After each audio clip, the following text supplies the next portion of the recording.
Hello everyone, guys. My name is Vinit Kankre and I am your quant teacher at this wonderful channel IPMAT वाला. So दोस्तों, अब IP mat का बहुत ही important phase चल रहा है क्योंकि अब आईपी मैट एग्जाम बहुत पास में आ गई है. पहले रोहतक, फिर अगेन 5-6 दिन बाद तुरंत Indore and then JIPMAT. So guys आपकी प्रिपरेशन बहुत बढ़िया चल रही होगी, आप बहुत अच्छी तरीके से मॉक्स भी लगा रहे होंगे. और गाइज अब सबसे इंपॉर्टेंट इस फेज में करते हैं रिवीजन, मॉक्स एंड पीवाईक्यूज. तो यस दोस्तों, हम आईपी मैट वाला आपके साथ में लेकर आए हैं अपनी पीवाईक्यू सीरीज. तो यस गाइज, एपिसोड वाइज हम आपको पीवाईक्यूज करवाएंगे. तो आज जैसे कि अपने इस आईपी मैट पीवाईक्यू सीरीज में मैं आपको आईपी मैट इंदौर 2023 के कुछ क्वेश्चन कराऊंगा. वो क्वेश्चन गाइस जो आराम से बेसिक कॉन्सेप्ट पता होने के बाद तुरंत हो सकते थे, है ना. तुरंत हो सकते, वैसे तो काफी क्वेश्चन है लेकिन गाइस हम एपिसोड वाइज करेंगे. तो आज कुछ क्वेश्चंस कवर करेंगे, अगले एपिसोड में और कुछ करेंगे 23 के, फिर 22 के, है ना, इस तरह से रोहतक के और सो ऑन. तो गाइस शुरुआत हमने करना है IPMAT Indore 2023 guys. So yes, कुछ पीवाईक्यूज आज हम डिस्कस करेंगे और आने वाले दिनों में और भी. तो guys stay tune on the channel को सब्सक्राइब करके रखो सो दैट आपको टाइम टू टाइम खबर मिलती रहे कि कब हम आ रहे हैं और किस सीरीज के साथ. सो यस गाइज, देखते हैं अपना पहला question. So guys, if the difference between compound interest and the simple interest for a certain amount of money invested for 3 year at an annual interest of 10%, मतलब आपको period guys क्या दे दिया है, period दे दिया है 3 years and rate of interest दे दिया 10%. और दोस्तों दोनों केस में बात हो रही है सिंपल इंटरेस्ट में भी, बात हो रही है कंपाउंड इंटरेस्ट में भी. तो क्वेश्चन ने बोल दिया difference between compound interest and simple interest. और दोनों मतलब मान लो दो इन्वेस्टमेंट स्कीम है, एक इन्वेस्टमेंट स्कीम है सिंपल इंटरेस्ट, दूसरी है कंपाउंड इंटरेस्ट. अच्छा, दोनों में सेम रेट ऑफ इंटरेस्ट है 10%, कहीं पर भी अलग बोला है नहीं, मतलब सेम रेट ऑफ इंटरेस्ट है. अगेन दोनों का पीरियड भी सेम है 3 years. और डेफिनेटली गाइज भले ही रेट ऑफ इंटरेस्ट सेम हो, पीरियड सेम हो, प्रिंसिपल सेम हो, लेकिन कंपाउंड इंटरेस्ट में एप्लीकेशन जो होता है रेट ऑफ इंटरेस्ट का वो डिफरेंट स्टाइल से होता है ना. लेटेस्ट अमाउंट पे वो अप्लाई होता है, लेटेस्ट अमाउंट पे अप्लाई होता है कंपाउंड इंटरेस्ट में. सिंपल इंटरेस्ट में ओरिजिनल प्रिंसिपल पे अप्लाई होता है. और इसीलिए भले ही प्रिंसिपल, रेट ऑफ इंटरेस्ट और पीरियड सेम भी हो, फिर भी दोनों में डिफरेंस आएगा. और वो आया है difference in C I and S I. आपको दे दिया है 527. तो क्वेश्चन आपको बोल रहा है अमाउंट इन्वेस्टेड, जिसको हम क्या बोलते हैं, प्रिंसिपल गाइस. सो प्रिंसिपल आपको पूछा गया है, अमाउंट इन्वेस्टेड जिसको हम प्रिंसिपल बोलते हैं वो पूछा है. और सबसे बेस्ट हिंट दे दी difference in C I and S I is 527 guys. अब मुझे बताओ, सिंपल इंटरेस्ट में जब आपको रेट ऑफ इंटरेस्ट पता होता है, पीरियड पता होता है, तब आपका जो टोटल इंटरेस्ट होता है, टोटल रिटर्न, है ना, टोटल इंटरेस्ट कितना बन जाता है. आप डायरेक्ट कैसे कर सकते हो, 10% एक साल का, तो 3 साल का 30%. तो गाइज 10 इंटू 3 30%. बट गाइज वही कंपाउंड इंटरेस्ट में ऐसा नहीं होता है 10 इंटू 3 बराबर. सिंपल इंटरेस्ट में तो क्या है, पहला 10% भी ओरिजिनल प्रिंसिपल पे अप्लाई होगा, है ना, फिर जो कुछ मिला अगला 10% भी ओरिजिनल प्रिंसिपल पर, फिर जो कुछ मिला अगला 10% भी ओरिजिनल प्रिंसिपल पर. इसलिए हम यहाँ डायरेक्ट कर सकते हैं 10 इंटू 3 30%. लेकिन गाइज कंपाउंड इंटरेस्ट में पहला 10% भले ही प्रिंसिपल पे अप्लाई हुआ, लेकिन अगला 10% अप्लाई होता है लेटेस्ट अमाउंट पर, फिर जो मिला अगला 10% अप्लाई होता है उस पर. सो दोस्तों अब आपको यहाँ पे चीज़ पता होगी, effective rate of interest, cumulative rate of interest. जैसे सिंपल इंटरेस्ट में क्यूमुलेटिव रेट ऑफ इंटरेस्ट सीधा कैसे निकलता है, एक साल का आपको पता है रेट ऑफ इंटरेस्ट मेंशन करो चाहे ना करो ये पर एनम होता है. तो एक साल का 10%, 3 का हो गया 10 इंटू 3 सीधा 30%. लेकिन वही चीज़ यहाँ कैसे निकलती है गाइज, यहाँ निकलती है इस फॉर्मूला से, A plus B plus A B upon 100. याद है ना, A B upon 100 effective rate of interest, cumulative rate of interest. तो गाइज अच्छा, अगर आपको पता है 10% ये पर एनम ऐसे 3 साल का, तो फर्स्ट ईयर का भी 10% बराबर, फर्स्ट ईयर का भी 10%, सेकंड ईयर का भी 10%, थर्ड ईयर का भी 10% बराबर. तो गाइज यहाँ पे मान लो मैं फर्स्ट ईयर के रेट ऑफ इंटरेस्ट को ए बोल देता हूँ और इसको बी बोल देता हूँ, क्योंकि ये फॉर्मूला हालांकि 3 के लिए भी, बट फिर वो लंबा हो जाता है. आप 2-2 के फॉर्म में करो फिर भी आराम से सॉल्व हो जाएगा, है ना. ज़्यादा फॉर्मूला याद रखने की जरूरत नहीं है, भूल गए तो प्रॉब्लम हो जाएगा. तो गाइस कैसे करते हैं, अगर 3 साल का रेट ऑफ इंटरेस्ट हमें अप्लाई करना है, ए मतलब फर्स्ट ईयर का रेट ऑफ इंटरेस्ट, बी मतलब सेकंड का. अच्छा, थर्ड को फिलहाल मैं साइड में रखता हूँ. सो गाइस इनका क्या हो गया, रखो यार फॉर्मूला में 10 plus 10, 10 into 10 100 upon 100. So guys 100 100 कटा, 10 प्लस 10 20, और 100 100 कट कर 1 हुआ 21%. मतलब गाइस जैसे सिंपल इंटरेस्ट में अगर 10% 10% 2 बार होते तो टोटल रिटर्न कितना बनता है 20% का. लेकिन कंपाउंड इंटरेस्ट में गाइस यही पर अलग है कंपाउंड इंटरेस्ट, वही कंपाउंड इंटरेस्ट में वो रिटर्न कितना बन रहा है 21% का यूजिंग दिस फॉर्मूला. तो गाइस इन दोनों को मिलाकर हमारा रिटर्न बना 21% का. अब इसको ले लो ए, इसको ले लो ए, और ये जो जिसको अभी तक हमने अनटच था थर्ड ईयर का रेट ऑफ इंटरेस्ट, इसको ले लो बी। सो ए और बी दोस्तों, अब आपके लिए ये ए हुआ 21% दोनों ईयर का मिला के, और ये थर्ड ईयर का रेट ऑफ इंटरेस्ट बी हुआ, और फिर से same formula A plus B plus A into B upon 100। So guys ये हुआ 31 प्लस ये हुआ 210 अपॉन 100 2.1 यानी 33.1%। मतलब गाइज अगर आप ठीक से देखो तो ये तीनों ईयर का मिलाकर रिटर्न कितना आ रहा है आपका 33.1%। वही सिंपल में कितना आ रहा है 30%। अगर आप परसेंटेज वाइज देखो, same principal same period same rate of interest, लेकिन परसेंटेज वाइज देखो तो सिंपल इंटरेस्ट में आपको पूरे 3 साल के बाद क्यूमुलेटिव रिटर्न, टोटल रिटर्न कितना मिल रहा है, सिर्फ 30% का। और यहाँ पे उसी प्रिंसिपल पे उसी रेट उसी टाइम में कितना मिल रहा है 33.1% का। सो गाइस डिफरेंस कितना हुआ, इन दोनों का डिफरेंस हुआ 3.1%। तो यार 3.1% तो आपके हिसाब से, क्वेश्चन के हिसाब से कितना है 527। खत्म यार, यूनिटरी मेथड ये इतना तो वो कितना, सबसे बेस्ट मेथड क्वांट की, खासकर अरिथमेटिक की। तो हमारे हिसाब से दोनों में डिफरेंस कितना है, सिंपल हमें रिटर्न दे रही है 30% का, कंपाउंड हमें रिटर्न दे रहा है 33.1% का, दोनों में डिफरेंस है 3.1% का। सो 3.1% अगर 527 रुपीज के बराबर है तो टोटल प्रिंसिपल हमेशा कितना होता है guys 100%। Is how much, principal percent के फॉर्म में हमेशा 100% होता है, परसेंट के फॉर्म में। तो गाइस खत्म, परसेंट का था, आपको क्या करना है cross multiplication 3.1x is equal to 52700। And guys जब 3.1 उधर डिवाइड करेगा तो 52700 डिवाइड बाय 3.1 हो गया 17,000। तो 17,000 is the answer, option D. IPMAT Indore 2023 का क्वेश्चन है गाइस ये, जहाँ पे आपको सेम रेट और सेम पीरियड पे सिंपल और कंपाउंड का डिफरेंस दे दिया गया था 527 रुपीज, और आपको बोला था बताओ अमाउंट इन्वेस्टेड यानी प्रिंसिपल कितना। तो सिंपल समरी देख लो पूरे क्वेश्चन की, एक्सप्लेन भरा ही मैंने बहुत टाइम किया, क्योंकि अब यार पूरे कॉन्सेप्ट के साथ एक्सप्लेन कर रहा हूँ, ऐसा नहीं कि बस कैसे करना है ना, क्या क्या करना था वो बता दिया, फिर आप बोलोगे सर अगले क्वेश्चन पे हमें कैसे सोचना है, समझेगा ही नहीं। तो मैं आपको थॉट प्रोसेस के साथ बता रहा हूँ कि सिंपल इंटरेस्ट में अगर भले ही period rate of interest principal same है सिंपल कंपाउंड में, बट सिंपल इंटरेस्ट में टोटल रिटर्न कैसे निकलता है, पीरियड इंटू आर, कंपाउंड में कैसे निकलता है इस फॉर्मूला से। तो 2 साल का A plus B plus A B upon 100, A first year का बी सेकंड ईयर का, दोनों 10-10 है, वो आया 21। अब ये दोनों साल का मिला के 21 और थर्ड ईयर का 10, इन दोनों को मिलाकर गाइज ये आया आपका फाइनल तीनों साल का 33.1, इधर 30 इधर 33.1, 3.1% आपका क्या हुआ difference between C I S I. ये तो परसेंट के फॉर्म में, एक्चुअल डिफरेंस कितना है 527। सो 3.1% अगर 527 है तो 100% इज हाउ मच, खत्म, क्रॉस मल्टीप्लाई किया आंसर आया 17,000 गाइज। ये है आपका 100% मतलब ही क्या प्रिंसिपल, प्रिंसिपल को हमेशा परसेंट फॉर्म में 100 बोलते हैं। ये है आपका अमाउंट इन्वेस्टेड यानी principal, answer. Come on guys, next question, a helicopter flies along the sides of square field of side length 100। तो गाइस देखो एक स्क्वायर फील्ड है जिसकी साइड 100 दे दी आपको, 100 किलोमीटर, 100 किलोमीटर की साइड है इस स्क्वायर की, और स्क्वायर की आपको एक चीज तो पता है सारी साइड सेम होती है। तो उस फील्ड के अलोंग द स्लाइड कौन घूम रहा है, हेलीकॉप्टर घूम रहा है। So helicopter flies along the sides of square field of a side length 100 kilometre, the first side is covered at a speed of 100 kmph।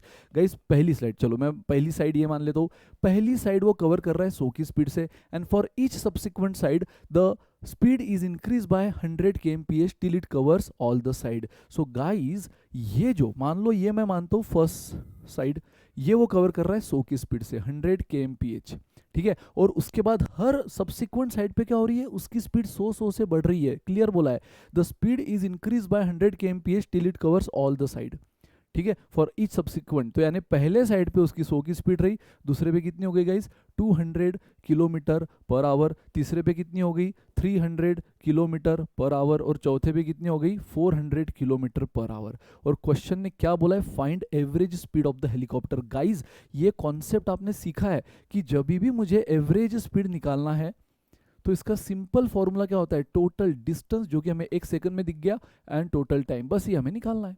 Total distance तो है क्या ना, हम चारों साइड पे घूम रहे और चारों साइड 100 किलोमीटर की है, तो 100 + 100 + 100 + 100 सिंपल है, टोटल डिस्टेंस आ गया 400 kilometre, and total time. Guys time भले डायरेक्टली हमारे पास नहीं है, बट टाइम निकालने की सारी सामग्री हमारे पास है। टाइम निकालने के लिए आपको लगता है डिस्टेंस और स्पीड तो हर रूट का डिस्टेंस और स्पीड आपको पता है, फर्स्ट रूट का, सेकंड का, थर्ड का, फोर्थ का। सो गाइस टाइम का फॉर्मूला क्या है, डिस्टेंस अपॉन स्पीड, बस ये यूज करो। तो फर्स्ट का मिल गया T1 100/100 1 आवर। तो गाइज ये हुआ फर्स्ट का, प्लस टोटल डिस्टेंस जैसे आपने 100 + 100 + 100 + 100 400 लिखा, उसी तरह टोटल टाइम भी कैसे लिखोगे, फर्स्ट साइड का टाइम प्लस सेकंड साइड का T2 प्लस थर्ड साइड का T3 प्लस फोर्थ साइड का T4, क्योंकि हर एक का स्पीड अलग है। तो गाइज इसका देखो T2 कितना आएगा 100/200, ये हुआ 0.5। अच्छा इसको मैं मिनट में ले लूँ क्या, इसको मिनट में ले लूँ, बराबर इसको हम मिनट में ले लेते। तो गाइज मुझे बताओ ये 0.5 मतलब ही कितना 30 मिनट ना,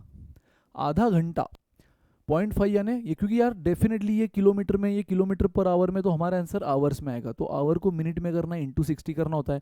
तो यार 0.5 आवर यानी आधा घंटा 30 मिनट, ये कितना हुआ 60 मिनट।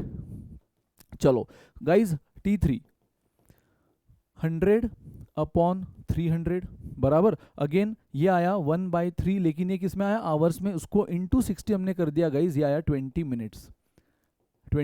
एंड गाइज ये देख लो T4 100/400, फिर से ये किस में आया 1/4, 0 कटा 1/4 इंटू 60 कर दिया, मिनट में आ गया, क्योंकि 1/4 आवर्स में था, 15 मिनट हो गया गाइज। तो T1 कितना मिला आपका 1 आवर मतलब 60 मिनट। अब आप बोलोगे सर लेकिन फाइनल आंसर तो किलोमीटर पर आवर फॉर्म में, डोंट वरी, मैंने सिर्फ ये सारी चीज़ें, अब देखो ये क्या हो जाता, नहीं तो 1/3 0.3333, तो ये बहुत अननेसेसरी कैलकुलेटिव हो जाता था, फर्क नहीं पड़ता, फाइनल आंसर सेम ही आता, लेकिन कैलकुलेशन बढ़ जाता। तो मैंने सबको मिनट में किया, 1 घंटा मतलब 60 मिनट, 0.5 इंटू 60 कर लो 30 मिनट, 1/3 ये आवर आया, इंटू 60 कर लो 20 मिनट, एंड 1/4 आवर्स उसको हमने इंटू 60 किया तो 15 मिनट। तो गाइज फर्स्ट रूट 60 + 30 + 20 + 15, हाँ अब ये पूरा मिनट में मुझे पता है, 400 ये किलोमीटर में, ये यही चाहिए हमें क्योंकि डिस्टेंस सारे किलोमीटर में है, और ये देखो टाइम कितना हुआ 30 125 मिनट गाइज। बट ये नहीं चलेगा है ना, 125 मिनट नहीं चलेगा, तो लगे हाथों में क्या करता हूँ 125 को डिवाइड बाय 60 कर देता हूँ, ये हो गया आवर्स। 125 को जैसे मैंने डिवाइड बाय 60 कर दिया गाइज, ये हो गया आवर्स के फॉर्म में कन्वर्ट। और अब देखो बेसिक कैलकुलेशन आपको करना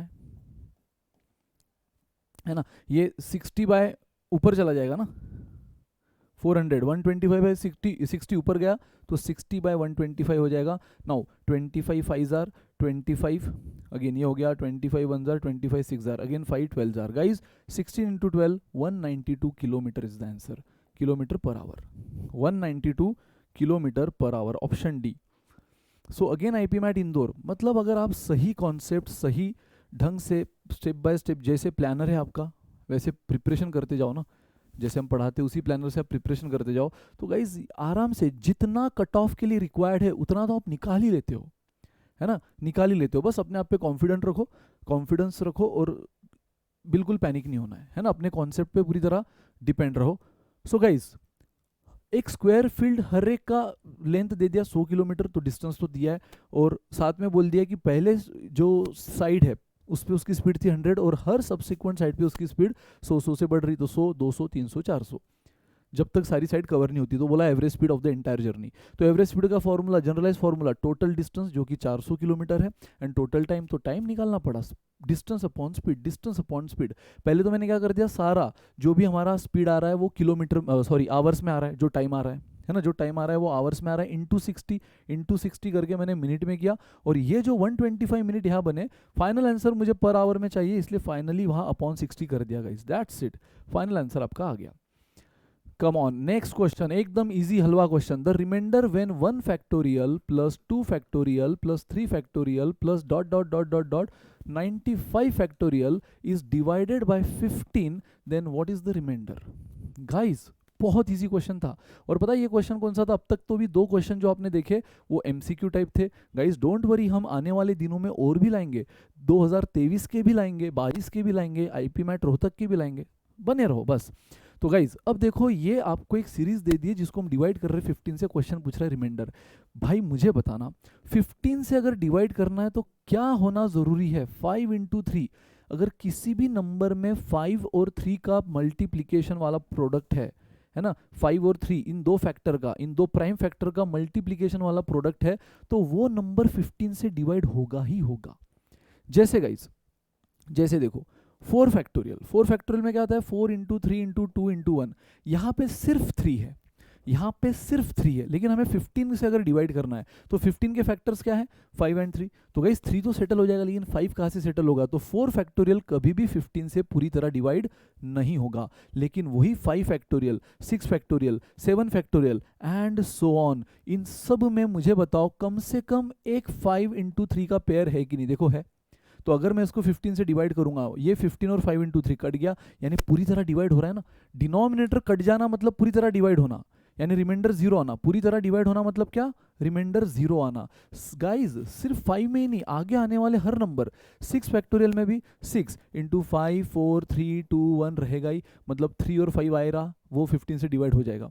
अगेन 7 फैक्टोरियल में भी, अब आपका कॉमन सेंस तो समझ ही गया होगा ना आपको कि यार 5 इंटू 3 आगे आने वाले, 5 इंटू 3 आगे आने वाले हर बड़े नंबर में अगर 5 में आ चुका है तो आगे 6 फैक्टोरियल में आएगा ही, क्योंकि 5 फैक्टोरियल भी 6 फैक्टोरियल का ही पार्ट होता है ना। 5 फैक्टोरियल भी जो है वो 6 फैक्टोरियल का ही पार्ट होता है। देखो यहाँ से यहाँ तक 5 फैक्टोरियल है, 7 फैक्टोरियल में भी यहाँ से यहाँ तक 5 फैक्टोरियल है। तो गाइज आगे आने वाले हर बड़े नंबर के फैक्टोरियल में 15 से डिवाइड होगा ही, क्योंकि उसमें 5 इंटू 3 का एक जो पेयर है, मिनिमम एक पेयर तो होगा ही, ठीक है। और गाइज हमें सिर्फ 15 से डिवाइड करना, और 15 के लिए हमें बस मिनिमम एक ही पेयर चाहिए। तो गाइज अगर मैं डिनोमिनेटर सेपरेट करूँ, 1 factorial upon 15, 2 factorial upon 15, 3 factorial upon 15, 4 factorial upon 15, 5, हालांकि ये क्वेश्चन ओरली सॉल्व होने जैसा है guys, 6 factorial upon 15, don't worry, dot dot dot dot 95 तक नहीं लेके जाऊंगा मैं। तो गाइज अभी जैसे मैंने आपको बताया दोस्तों, अभी जैसे मैंने आपको बताया कि 1 जैसे 4 फैक्टोरियल में 5 इंटू 3 आ रहा है, नहीं, तो ये पूरी तरह डिवाइड नहीं होगा। 3 फैक्टोरियल 3 इंटू 2 इंटू 1 नहीं आ रहा है। 2 फैक्टोरियल, अब ये तो हम ओरल भी कर सकते हैं, 3 फैक्टोरियल 3 इंटू 2 इंटू 1 6 होता है। 6 कहा 15 से डिवाइड होगा, 2 कहा 15 से डिवाइड होगा। लेकिन गाइज क्या 5 फैक्टोरियल 15 से डिवाइड होता है? चाहे तो चेक कर लो, 5 फैक्टोरियल पता है कितना होता है? 5 फैक्टोरियल होता है 125 इंटू 4 इंटू 3 इंटू 2 इंटू 1, है ना। किसी भी नंबर का फैक्टोरियल मतलब क्या होता है, उसका डिसेंडिंग में मल्टीप्लीकेशन टिल 1, ये एक्सक्लेमेटरी मार्क नहीं है, ये उस नंबर का डिसेंडिंग में मल्टीप्लीकेशन टिल 1 बराबर। तो गाइस क्या 125 फैक्टोरियल यानी 120 15 से डिवाइड होता है? Yes, 15 8 jar. सेम उसी तरह फिर मैंने कहा कि आगे का हर बड़ा नंबर होगा, क्योंकि उसमें तो 5 फैक्टोरियल वाला टर्म आ ही रहा है, मतलब कम से कम एक 5 इंटू 3 की पेयर आ ही रही है। सो गाइज ये कंप्लीटली डिवाइड होगा, तो इसका रिमाइंडर क्या आएगा? 0। ये हमें क्वेश्चन ने रिमाइंडर पूछा है ना, क्वेश्चन क्या आ रहा है, फाइनल आंसर क्या आ रहा है डिवीजन का, ये नहीं पूछा है, बोला है कि रिमाइंडर क्या आएगा। तो यार इन सब का रिमाइंडर तो 0 आएगा, आगे आने वाले इन सब का रिमाइंडर क्या आएगा गाइज? 0। मतलब हमें रिमाइंडर होना हो सिर्फ कहाँ से मिलेगा? इतनी टर्म से।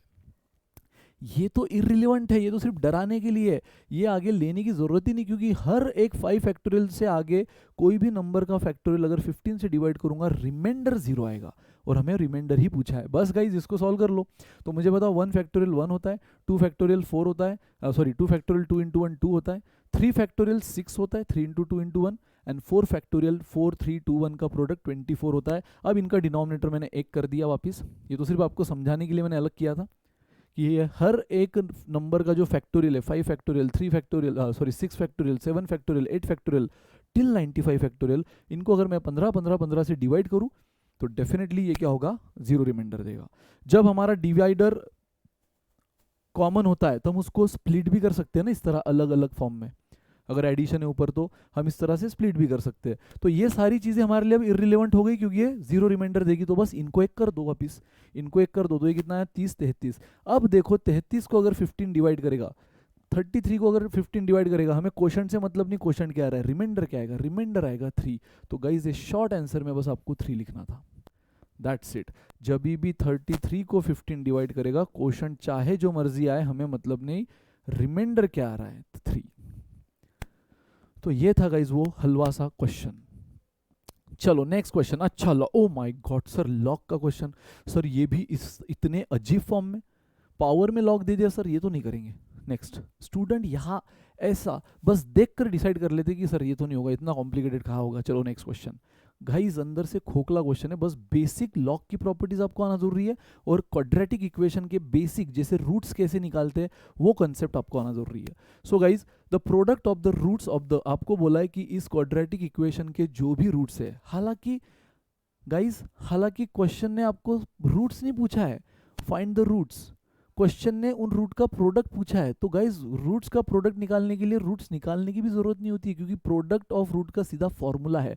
चलो गाइज उस पर हम बाद में आएंगे, पहले तो इस डरावने से एक्सप्रेशन को थोड़ा सा सिंप्लीफाई किया जाए using some properties of log. देखो सबसे पहले तो यहाँ आपको क्या दिख रहा है, log 2 टू द बेस 2 बराबर log 2 to the base 2, log 2 to the base 2, और उसके पावर में दिख रहा है ना, इस 2 के पावर में क्या दिख रहा है गाइज, इस 2 के पावर में ये जो है ये 2 के पावर में है बराबर, ये जो है ये 2 के पावर में। सो 2 के पावर में क्या दिख रहा है आपको, log of x to the base 2 का होल स्क्वायर। सो गाइज सबसे पहले मैं आपको log की एक प्रॉपर्टी याद दिला दूं, log of a raise to m, जब भी वैल्यू की कोई पावर होती है, जैसे यहाँ वैल्यू के होने log के अंदर में जो भी आता है उसको हम वैल्यू बोलते हैं, और ये जो नीचे होता है उसको बेस बोलते हैं, ठीक है। तो खैर बेस को फिलहाल छोड़ो, वैल्यू कौन है 2, इस log की, हाँ मैं इस log की बात कर रहा हूँ, इसकी वैल्यू कौन है 2, उसकी पावर दिख रही है आपको, यस। तो गाइज जब भी वैल्यू की कोई पावर होती है ना, तो एज पर रूल इस पावर को हम इस तरह मल्टीप्लीकेशन में ले सकते हैं, है ना, इस पावर को हम इस तरह मल्टीप्लीकेशन में ले सकते हैं, मतलब इसको हमने क्या लिख दिया m log a।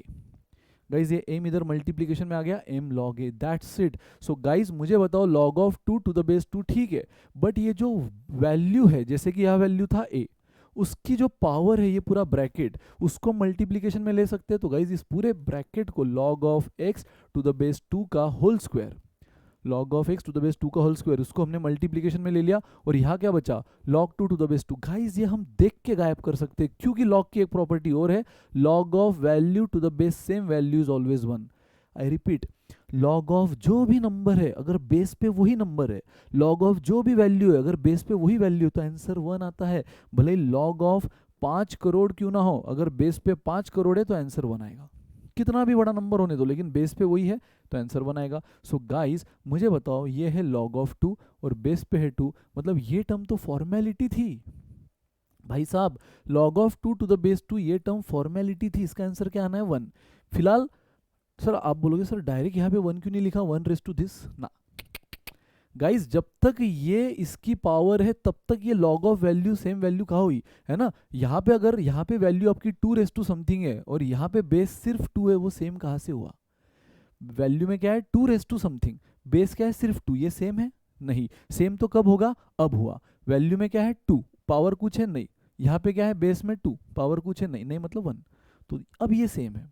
तो गाइज इसलिए पहले ये प्रॉपर्टी यूज करना कंपलसरी था, अनिवार्य था, कि किसी भी वैल्यू की कोई पावर है इस तरह मल्टीप्लीकेशन में आ सकती है, m इंटू लॉग है बराबर, तो यहाँ पे ये लॉग है, उसमें वैल्यू है 2, उसकी पावर ये है, उसको हमने मल्टीप्लीकेशन में जैसे लिया log 2 टू द बेस 2 ये 1 हो जाएगा।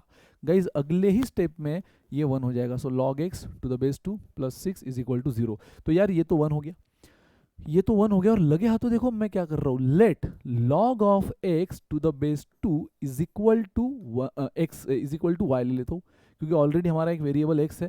तो मुझे अब मैं पता है क्या दिख रहा है मुझे हर जगह, ये पूरे इक्वेशन में देखो ये तो 1 हो जाएगा, ये 1 हो जाएगा, इस पूरे इक्वेशन में log x to the base 2 दिख रहा है, log x to the base 2 दिख रहा है। अब हमें कहीं ना कहीं दिख रहा है log x to the base 2 का स्क्वायर है, अगर मैं सबको y ले लूँ ये y स्क्वायर बन जाएगा, इधर y आ जाएगा, मतलब ये क्वाड्रेटिक इक्वेशन बन जाएगा। लेकिन क्वाड्रेटिक इक्वेशन लॉग के फॉर्म में दिखने में थोड़ा स्टूडेंट को अगेन क्या होता है, कॉम्प्लिकेशन बढ़ जाता है। तो फिलहाल आपके सिंप्लिसिटी के लिए मैं log x to the base 2 को ले रहा हूँ y। तो गाइज ये क्या हो गया log x to the base 2y, लेकिन उसका स्क्वायर है, ये स्क्वायर भूलना मत, ये स्क्वायर भूलना मत, है ना। ये पूरी ब्रैकेट जो इस 2 की पावर थी, पूरे ब्रैकेट को हमने यहाँ मल्टीप्लीकेशन में लिया है, तो उसमें स्क्वायर भी आया है, तो इसको मैंने y बोल दिया, y स्क्वायर। ये तो मैंने अभी आपको बोला यूजिंग दिस प्रॉपर्टी, इसका आंसर क्या है 1, तो ये नहीं भी लिखा तो चलेगा, क्योंकि इंटू में 1 लिखने की जरूरत नहीं है। 5 log x to the base 2y plus 6 is equal to 0। Finish guys, खत्म। अब अगर आपको इसको सॉल्व करना है, आपको y मिलेगा, y से फिर आपको ये निकालना पड़ेगा। अच्छा गाइज अब यार अगर हमें इसमें सिर्फ इस इक्वेशन के प्रोडक्ट ऑफ रूट निकालने होते हम निकाल लेते बराबर, इस इक्वेशन के, लेकिन हमें x के हिसाब से भी सोचना है। तो यार अब सिंपल है, ध्यान देना, आप चाहे तो इसको सॉल्व कर लो, क्वाड्रेटिक इक्वेशन आपको सॉल्व करना आता है ना, ay square plus by plus C is equal to 0। अगर ये हमारा जनरलाइज स्ट्रक्चर है क्वाड्रेटिक इक्वेशन का, तो y स्क्वायर के कोएफिशिएंट को हम a बोलते हैं, जो कि 1 है, कुछ नहीं मतलब y के कोएफिशिएंट को b बोलते हैं जो कि -5 है, एंड कांस्टेंट कोएफिशिएंट को c बोलते हैं, कांस्टेंट कोएफिशिएंट को c बोलते हैं जो कि 6 है।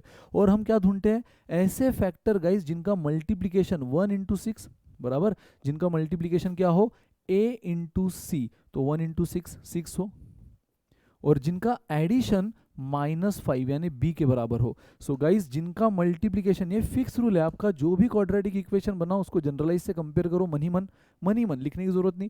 फिर आपको a मिल जाएगा, वाई स्क्वायर का कोएफिशिएंट b, y का कोएफिशिएंट c, कांस्टेंट कोएफिशिएंट, तो मल्टीप्लिकेशन a इंटू सी यानी 1 इंटू 6 और एडिशन b के बराबर -5। तो गाइस ऐसे दो फैक्टर्स कौन से हैं, ऐसे दो फैक्टर है -3 एंड -2 बराबर, -3 एंड -2 ऐसे वो दो फैक्टर है। बट गाइज ये तो फैक्टर है, अब इससे मुझे y की वैल्यू कैसे मिलती है, इससे मुझे y की वैल्यू मिलती है जो भी फैक्टर्स आपके आए हैं दोस्तों, जो भी फैक्टर्स आपके आए हैं उनको -a से डिवाइड करके, यानी जो y स्क्वायर का कोएफिशिएंट होता है ना, एक्चुअल में y स्क्वायर का कोएफिशिएंट जिसको हम a बोलते हैं, उसके अपोजिट साइन से डिवाइड करके। तो ये 1 है तो -1 से डिवाइड कर लो यानी 3 आया। अगेन ये तो सिर्फ हमने इस फैक्टर के साथ किया, दूसरा फैक्टर भी है ना -2, क्योंकि क्वाड्रेटिक में हमेशा दो वैल्यूज मिलती है, तो एक मिली -3 अपॉन -1 3, एक मिली -2 अपॉन -1 2, है ना। -2 को फिर से इस a के अपोजिट कोएफिशिएंट से डिवाइड करो, सो -2 अपॉन -1 2, दैट्स इट गाइज। अच्छा सर रूट्स मिल गए, 3 इंटू 2 6 इज द आंसर। आप सोचोगे सर रूट्स तो मिल गए, एक मिला 3 एक मिला 2, 3 इंटू 2 6 इज द आंसर ना। गाइज हमारे पास y, ये तो किसके रूट्स निकले पता है, y के, ये y की वैल्यू है। बट मुझे बताओ पूरे क्वेश्चन में कहाँ पर y दिख रहा है आपको, पूरा क्वेश्चन तो x के फॉर्म में है ना, तो आपको पहले अब x फाइंड करना होगा, अदरवाइज सिर्फ प्रोडक्ट ही निकालना होता y का तो फिर तो मैं यहीं से निकाल लेता था, प्रोडक्ट ऑफ रूट का फॉर्मूला है हमारे पास c अपॉन ए। बट नहीं गाइस, ये y तो हमने इस इक्वेशन को सिंप्लीफाई किया, तो ये बना क्वाड्रेटिक y के फॉर्म में, ये मिली y की वैल्यू। बट y तो पूरे क्वेश्चन में कहीं है ही नहीं ना, y तो हमने लिया है log of x to the base 2 की वैल्यू। तो अब आपको y की जगह ये इक्वेट करना होगा इन 3 से 2 से, और x निकालना होगा, और जो x निकलेगा उसका product is the answer. So guys come on, मुझे बताओ सबसे पहला y क्या है, सबसे पहला y है 3, और हमारे लिए y की वैल्यू क्या है, log x to the base 2 is 3। चलो यहाँ पे मैं और एक नई प्रॉपर्टी आपको सिखा रहा हूँ, मतलब नई नहीं है पता होगी बट रिवाइज करवा रहा हूँ, कि जब भी guys conversion of logarithmic form into exponential form, conversion of logarithmic form into exponential form, जब भी आपको इस तरह से कुछ दिया है ना, लॉग के फॉर्म में कुछ दिया है, log of a to the base b is equal to p, तो पता है आप ये log को हटा सकते हो, बस ये बेस b को दूसरे साइड में शिफ्ट करो, अगर LHS में तो RHS में बेस बन गया, ये जो p अकेली वैल्यू थी ये पावर बन गई, एंड गाइज ये a अकेला हो गया। मतलब समझ रहे हो आप, किसी भी log को, आई रिपीट किसी भी log को जो कि इस फॉर्म में है, जो कि इस फॉर्म में log a to the base b is equal to some value, log of a to the base is equal to some value, तो हम इसको ऐसे लिख सकते हैं, then a is equal to, यानी जो ये log की वैल्यू है इज इक्वल टू, ये बेस उधर चला गया और इसलिए p पावर बन गई, बेस इधर चला गया p पावर बन गई, ये हो गया उसका exponential conversion. So guys y हमारा 3 आया, y मतलब ही ये, अब इसमें क्या होगा, ये बेस 2 इधर चला गया, 3 पावर बन जाएगी, ये आया पहला x का वैल्यू 8, 2 क्यूब मतलब 8, ये आया पहला x का वैल्यू 8 जब हमने y 3 रखा। नाउ गाइज y की एक वैल्यू और है ना 2, जब y 2 रखेंगे, y मतलब ही log x to the base 2 is 2, again conversion of log to exponential, ये बेस इधर आ गया तो ये जो 2 है पावर बन जाएगी और x इधर, तो x की दूसरी वैल्यू मिली 4। और क्वेश्चन ने बोला है कि इस इक्वेशन का जो भी सॉल्यूशन है, जो भी रूट्स है, रूट्स मतलब क्या, ये इक्वेशन किस फॉर्म में, x के फॉर्म में, तो x के वैल्यूज को रूट्स बोला जाता है ना। ये इक्वेशन जिस भी वेरिएबल के फॉर्म में है उसके वैल्यू को, जो इस इक्वेशन को सेटिस्फाई कर रही है ना, वो वैल्यूज को रूट्स बोला जाता है। तो गाइज हमारे x की है ना, यानी x की वैल्यूज यानी रूट्स, तो हमारी x की वैल्यूज कितनी आई 4 एंड 8, और क्वेश्चन ने क्या बोला उनका प्रोडक्ट, तो 8 इंटू 4 32, फिनिश गाइज, जिसने 32 यहाँ लिखा वो जीत गया, 32 इज द आंसर। चमका गाइज, एकदम आसान हलवा क्वेश्चन, दिखने में कैसो भी दिखे, लेकिन बस बेसिक प्रॉपर्टीज ऑफ लॉग थी, बेसिक प्रॉपर्टी। सबसे पहले तो आपको पता है log ऑफ कुछ वैल्यू उसकी पावर, तो यूजिंग दिस प्रॉपर्टी हमने इसको यहाँ मल्टीप्लीकेशन में ले लिया है ना, वैल्यू की पावर मल्टीप्लीकेशन में आती है, फिर log 2 to the base 2, using this property 1 हो गया। अब पूरे इक्वेशन में मुझे log x to the base 2, log x to the base 2 दिख रहा है, उसको मैंने फिलहाल y बोल दिया, तो देखो ये y स्क्वायर इंटू 1 छोड़ दो, -5y + 6, इतना ईजी क्वाड्रेटिक बन गया। और जब मैंने उसको स्टैंडर्ड जनरल से कंपेयर किया A1 B-5 C6, तो अब मल्टीप्लीकेशन A इंटू C6 और एडिशन -5 यानी B के बराबर। ऐसे दो फैक्टर्स कौन से, -3 -2, देख लो एडिशन -5 प्रोडक्ट -+6। बट ये तो फैक्टर है, अब इससे y की वैल्यू यानी y के फॉर्म में इक्वेशन है, तो y की वैल्यू कैसे निकालेंगे, इन फैक्टर को -a से डिवाइड करके। तो A1 है, -1 से डिवाइड किया, 3 आया, बस एक बार y 3 लिया, y तो है नहीं ना, y मतलब ही क्या ये, तो हमें x मिला। अब x कैसे मिला, लॉग को एक्सपोनेंशियल फॉर्म में कन्वर्ट करना, ये 2 इधर बेस चला गया, 3 पावर बन गई, x आज़ाद हो गया, x मिला 8, यहाँ पे 2 अगेन इधर चला गया, 2 पावर बन गई, x 4 मिला। और ये मिले दो roots of the given equation. ये इक्वेशन x के फॉर्म में, तो x की वैल्यू को ही रूट्स बोला जाता है, और वो हमें मिल गए 8 and 4, उनका प्रोडक्ट आया 32। दैट्स इट गाइस, खत्म, finish. And the last question आज का, मैंने कहा ना ये सीरीज चलेगी, डोंट वरी, आप पढ़ते रहो, करते रहो, रिवाइज करते रहो, मॉक्स देते रहो, साथ में सीरीज भी देखते रहो, उससे आपको और कॉन्सेप्चुअल रिवीजन भी होती रहेगी और PYQ देखकर एक कॉन्फिडेंस भी आता रहेगा। सो गाइज अगेन आपको ये एक इक्वेशन दे दिया है, 5 + √2 का √2 times x² minus bx plus 8 to √5 is equal to 0। Guys again आप देखो तो ये क्या है, क्वाड्रेटिक इक्वेशन है। जैसे पिछला एग्जांपल क्वाड्रेटिक बना था y के फॉर्म में, है ना, ये इस बार बना है x के फॉर्म में। और क्वेश्चन ने आपको बोल दिया है हार्मोनिक मीन। अब यहाँ पे हार्मोनिक मीन का फॉर्मूला आपको पता होना जरूरी है। अब हार्मोनिक मीन क्या बोल रहा है, रूट्स ऑफ दिस इक्वेशन। अभी मैंने बोला किसी भी इक्वेशन का रूट्स मतलब क्या, उस इक्वेशन के वेरिएबल की वैल्यू। अब अगेन इस इक्वेशन में वेरिएबल कौन है, x x x x, तो x की वैल्यू मतलब रूट्स, ठीक है। तो मैं मान लेता हूँ कि यहाँ हमारे रूट्स है।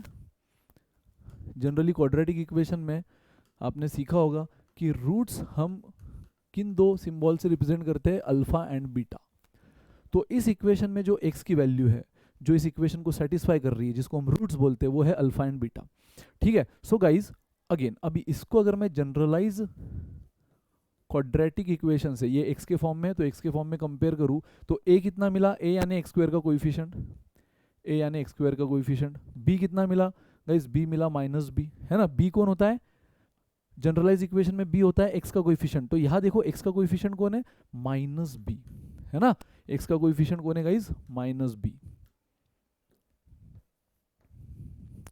एंड c होता है दोस्तों कांस्टेंट कोएफिशिएंट। c मतलब क्या, हमेशा कांस्टेंट कोएफिशिएंट। कांस्टेंट मतलब क्या, जिसके साथ x अटैच नहीं है। देखो यहाँ पे x अटैच है, छोड़ दो, यहाँ x अटैच है, छोड़ दो, ये है वो टर्म जिस पर x अटैच नहीं है, 8 + 2 √5।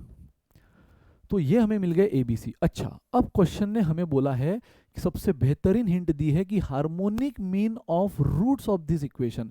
इस इक्वेशन के जो भी रूट्स है, जिसको मैंने अल्फा बीटा बोला है, उनका हार्मोनिक मीन आपको दे दिया है 4, then find the value of b। तो इस इक्वेशन में जो b है उसकी वैल्यू निकालो। गाइज अब आपको बस ये एक फॉर्मूला पता चाहिए कि किसी भी दो नंबर का हार्मोनिक मीन कैसे निकाला जाता है। इस बार उसने हमें हार्मोनिक मीन किसका दिया है, इस इक्वेशन के रूट्स का हार्मोनिक मीन। जो रूट्स हमने अल्फा बीटा ले लिया है उसका हार्मोनिक मीन। और हार्मोनिक मीन दो नंबर का निकालने का फॉर्मूला है 2 alpha into beta upon alpha plus beta. This is the formula for finding harmonic mean, है ना। कोई भी दो रूट्स का हार्मोनिक मीन निकालने का फॉर्मूला, या किसी भी दो नंबर का, अगर वो दो नंबर a एंड b होते तो उनका हार्मोनिक मीन निकालने का फॉर्मूला ये है। वो नंबर अगर p एंड q होते, कुछ नहीं, ढांचा तो वही है, तो 2 into P into Q upon P plus Q. A और बी है तो 2 into A B upon A plus B. और इस बार क्वेश्चन ने हार्मोनिक मीन रूट्स का बोला है, जो मैंने अल्फा बीटा लिया है, तो वो हो गया 2 into alpha into beta upon alpha plus beta. But guys अगर आप ठीक से देखो तो ये जो है इसको हम क्या बोलते हैं, प्रोडक्ट ऑफ रूट्स, और ये जो है इसको हम क्या बोलते हैं, सम ऑफ रूट्स। अरे अल्फा बीटा रूट्स है ना, अल्फा बीटा रूट्स है, और रूट्स का यहाँ पे क्या दिख रहा है, alpha into beta product. Roots का यहाँ पे क्या दिख रहा है, अल्फा प्लस बीटा सम। तो गाइज ये देखो हार्मोनिक मीन के फॉर्मूला को मैं ऐसा बोल सकता हूँ, for this question harmonic mean का फॉर्मूला क्या बन गया, 2 इंटू अल्फा इंटू बीटा यानी प्रोडक्ट ऑफ रूट्स, बराबर product of roots, and alpha plus beta मतलब सम ऑफ रूट्स। रूट से अल्फा बीटा उनका सम दिख रहा है, हो गया गाइज। और किसी भी क्वाड्रेटिक इक्वेशन में जिसके अल्फा और बीटा रूट्स है, उस क्वाड्रेटिक इक्वेशन में अगर मुझे प्रोडक्ट निकालना है तो पता है उसका फॉर्मूला क्या होता है, प्रोडक्ट ऑफ रूट्स का फॉर्मूला होता है c अपॉन ए।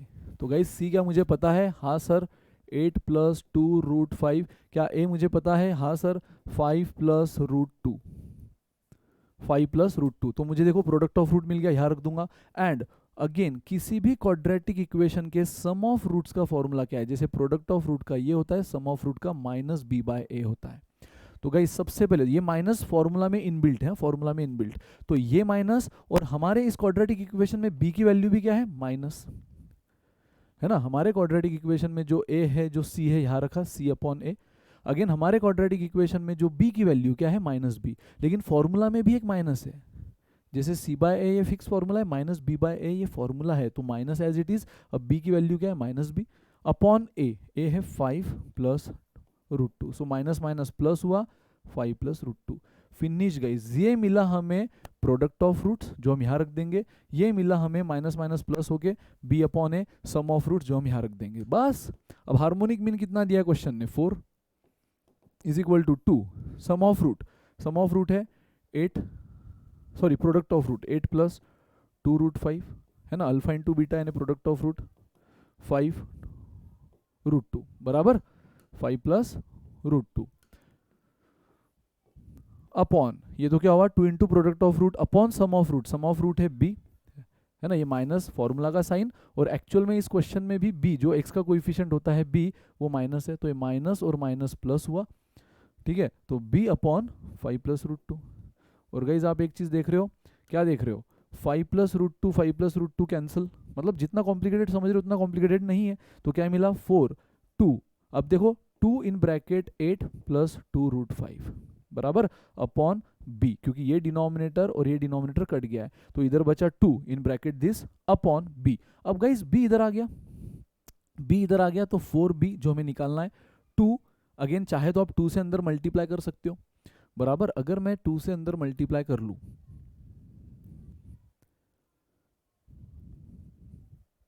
देख लो 2 से अगर मैं अंदर मल्टीप्लाई कर लूं, 2 इंटू 8 16, 2 इंटू 2 4√5, समझ रहे हैं आपको? ये b है, बराबर। तो b इधर आ गया, 4b हो गया, 2 ने अंदर 2 8 16, 2 2 4, सो फिनिश गाइज। अब आपको b निकालना है, सो b को अकेला करो, ये 4 जो है मल्टीप्लाई कर रहा है b के साथ, इधर जाके क्या कर लेगा? पूरे RHS को डिवाइड करेगा, बस। अब आपको क्या करना है? अभी हमने देखा था ना, हम कॉमन डिनोमिनेटर को सेपरेट भी कर सकते हैं, और जैसे मैंने उसको सेपरेट किया गाइज, जैसे मैंने इसको सेपरेट किया, 4 मैंने 16 को भी दिया, और 4 मैंने 4√5 को भी दिया, तो ये 4 4 कटा, और ये 4 4 जार, तो फाइनल क्या मिला गाइज? इधर बचा 4 और इधर भी 4 4 कटा, √5, तो ये मिली आपको b की simplified value 4 plus √5, option C. Guys भले ही मैं बहुत डेप्थ में डिटेल में एक्सप्लेन कर रहा हूँ, क्योंकि मैं इस चैनल पे अभी आया हूँ, मुझे नहीं पता कि आप लोगों ने कितना चीज़ें अपने आप से कर ली है, कितना आपने रिवीजन कर लिया है, ठीक है। ऑफकोर्स जो हमारे साथ बैचेस में उनका तो ये सारी चीज़ें हुई है, लेकिन गाइस फिर भी मेरा काम है, जब मैं पहली बार पढ़ा रहा हूँ तो सारे कॉन्सेप्ट के साथ पढ़ाऊँ, इसीलिए मैं थोड़ी सी चीज़ें ज़्यादा बता रहा हूँ, हर चीज़ बता रहा हूँ। सो यस, आप चाहे तो वीडियो को पॉज करके अपने टाइम से सॉल्व करके, या वीडियो को फास्ट करके आप फटाफट देखकर हिंट लेकर अपने दम पे सॉल्व कर सकते हो। सो दैट्स ऑल गाइज, आज के सेशन में इतना ही। बट यस, आने वाले दिनों में अगर आपको अच्छा लगा तो बताओ कमेंट में, सो दैट आने वाले दिनों में हम इसी सीरीज़ को और बेहतरीन क्वेश्चंस को कवर करते हुए 5-6 सिर्फ क्वेश्चंस मत देखो, उन हर क्वेश्चन के साथ उससे जुड़ा हुआ कॉन्सेप्ट भी हम आपको सिखा रहे हैं। लॉग के साथ लॉग की प्रॉपर्टीज़ बताई, क्वाड्रेटिक के साथ क्वाड्रेटिक के फॉर्मूलाज बताए, हार्मोनिक मीन का फॉर्मूला बताया। तो आप ये सिर्फ काउंट मत करो क्वेश्चन कितने, इन हर क्वेश्चन के साथ आप लगभग उस टॉपिक से रिलेटेड सारे कॉन्सेप्ट भी फिर से सीख रहे हो, रिवाइज कर रहे हो। तो अगर पसंद आ रहा है तो कमेंट करो गाइस, सो दैट हम इसको और आगे बढ़ाए, कंटिन्यू रखें। तो इस क्वेश्चन को फिर से एक बार रिवाइज कर दूं, तो ये क्वाड्रेटिक इक्वेशन ही था, ये एक्स स्क्वायर का कोएफिशिएंट a, ये एक्स का कोएफिशिएंट b जो कि -b है इस क्वेश्चन में, और ये कांस्टेंट कोएफिशिएंट जिसके साथ x चिपका हुआ नहीं है वो c। और हमें हार्मोनिक मीन की हिंट दे दी, हार्मोनिक मीन का ये फॉर्मूला, वो भी रूट्स का, तो ये हमें दिख रहा है product of root sum of root, जिसका फॉर्मूला ये होता है। रिस्पेक्टिव ए बी सी की वैल्यूज रखने के बाद हमें प्रोडक्ट सम मिला, सॉल्व किया, आंसर फाइनली आ गया 4 प्लस √5। दैट्स इट गाइज, मिलते हैं नेक्स्ट सेशन में। Till then bye bye, good day, take care, enjoy.